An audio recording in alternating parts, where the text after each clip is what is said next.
తమిళ హీరోల్లో సింబుపై ఉన్నన్ని విమర్శలు, ఆరోపణలు మరో హీరోపై లేవంటే అతిశయోక్తి లేదు. పలు విషయాల్లో ఎన్నో వివాదాల్లో వార్తల్లోకెక్కాడు సింబు. దర్శక నిర్మాతలతో గొడవలు పెట్టుకోవడం, తన తోటి హీరోయిన్లతో ఎఫైర్లు వల్ల సింబు పేరు ఎన్నోసార్లు వార్తల్లో మార్మోగింది. అంతేకాదు సింబు షూటింగ్స్ కు కూడా సరిగ్గా రాడని, నిర్మాతలను నానా ఇబ్బంది పెడతాడని అతనిపై ఎన్నో విమర్శలున్నాయి.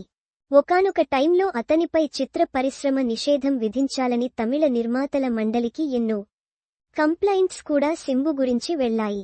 అలాంటి సింబును కోలీవుడ్ లెజెండరీ డైరెక్టర్ మణిరత్నం ఒక్కసారిగా మార్చేశాడట.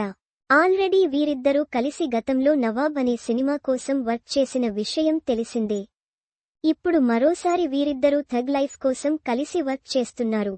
కమల్ హాసన్ హీరోగా మణిరత్నం దర్శకత్వంలో తెరకెక్కుతున్న థగ్ లైఫ్ సినిమాలో సింబు నటిస్తున్న విషయం తెలిసిందే. రీసెంట్ గా థగ్ లైఫ్ ప్రమోషన్స్ లో ఓ జర్నలిస్ట్ సింబుని మణిరత్నం సినిమాకు గుడ్ బాయ్ గా ఎలా మారిపోయారని ప్రశ్నించగా, దానికి సింబు సమాధానమిచ్చాడు.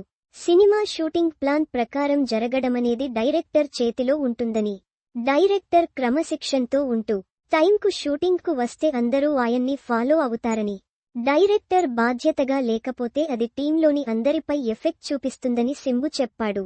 మణి సర్ అంత పెద్ద డైరెక్టర్ అయినప్పటికీ అందరికంటే ముందు షూటింగ్ కు వస్తాడని అది చూసి తాను కూడా క్రమశిక్షణతో మెలిగానని సింబు తెలిపాడు. మణి సర్ ఒక్కరోజు కూడా షూట్ కు లేట్ గా రాలేదని, చాలా మంది డైరెక్టర్లల్లా ఆయన సెట్స్ కు వచ్చాక సీన్ గురించి ఆలోచించరని, ఏదైనా మార్పులు చేయాలన్నా దూరం నుంచి చెప్పకుండా ఎంత దూరంలో ఉన్న ఆర్టిస్ట్ దగ్గరికి వచ్చి ఆయనే వివరించి చెప్తారని, ఆయనెంతో సింపుల్ గా ఉంటారని, ఆయన లాంటి డైరెక్టర్లు తన కెరీర్లో ఉండి ఉంటే మరిన్ని సినిమాలు చేసేవాడినని సింబు చెప్పాడు.